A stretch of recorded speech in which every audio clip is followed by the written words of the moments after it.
ये कहानी एक छोटे से गांव की है जहां एक पुरानी हवेली थी। गांव वाले कहते थे कि वहां कुछ अजीब घटनाएं होती हैं और रात के समय लोग हवेली के पास जाने से डरते थे। लेकिन एक दिन गांव में एक युवक लड़का था जिसका नाम रवीश था। वो अमेरिका से आया। रवीश बहुत ही साहसी था और उसे डर भय नहीं लगता था। वह एक शाम हवेली के बारे में सुने हुए किस्सों को सुनकर और ज़्यादा जिज्ञासु हो गया। उसने तय किया कि हवेली में ही रात बिताएगा और ये पता लगाएगा कि आखिरकार वहाँ क्या राज छुपा है। रवीश रात को अंधेरे में हवेली की ओर बढ़ने लगा। जैसे ही वह हवेली के पास पहुंचा, उसके शरीर में एक अजीब सी सड़न दौड़ गई। हवेली की दीवारें घनी दरारों से भरी हुई थी और खिड़कियां भी सड़ी हुई लकड़ी से ढकी हुई थी। वह हवेली के दरवाजे को धीरे धीरे खोलने लगा और अंदर दाखिल हुआ। अंदर घना अंधेरा था। रवीश ने अपनी जेब से एक जलती हुई माचिस निकाली और दीवार पर लगी एक पुरानी मोमबत्ती जलाने की कोशिश की।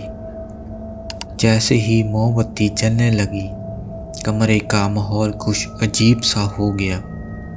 रवीश को महसूस हुआ जैसे किसी ने उसके कंधे पर हाथ रखा हो, लेकिन जब उसने पलट कर देखा तो कुछ नहीं था। वह धीरे धीरे हवेली के अंदर और गहरे जाने लगा। जैसे ही वह कमरे में दाखिल हुआ, उसे दीवार पर खून के छिट्टे दिखे। कमरे के एक कोने में एक पुराना बिस्तर रखा हुआ था और बिस्तर के पास एक पुरानी तस्वीर लगी थी। रवीश ने तस्वीर को ध्यान से देखा तो वह घबराया। तस्वीर में एक महिला की तस्वीर थी, लेकिन उसके चेहरे पर खून के निशान थे और उसकी आंखें बिल्कुल खाली थी। तभी अचानक बिस्तर में एक आवाज़ आई, जैसे कोई जोर जोर से सांस ले रहा हो। रवीश ने डर के मारे पलट कर देखा तो फिर से उसे कुछ नहीं दिखा। तभी रवीश ने सुनी एक धीमी सी हंसी। वह आवाज़ धीरे धीरे उसके पास आती जा रही थी। रवीश ने देखा कमरे के कोने में एक अजीब सी आकृति खड़ी थी। वह आकृति धीरे धीरे उसकी ओर बढ़ने लगी। तो रवीश ने डरते हुए पूछा कि तुम कौन हो?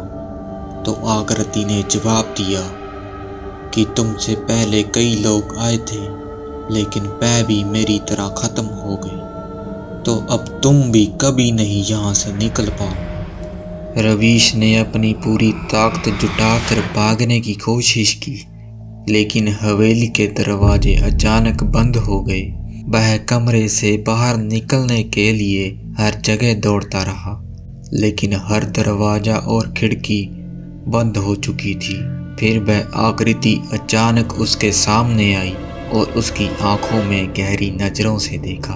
तब रवीश की सांसें एकदम से थम गई और उसकी आखिरकार चीख हवेली की दीवारों में घूमते हुए गुम हो गई। अगली सुबह गांव वाले हवेली के पास पहुंचे, लेकिन रवीश का कुछ पता नहीं चला।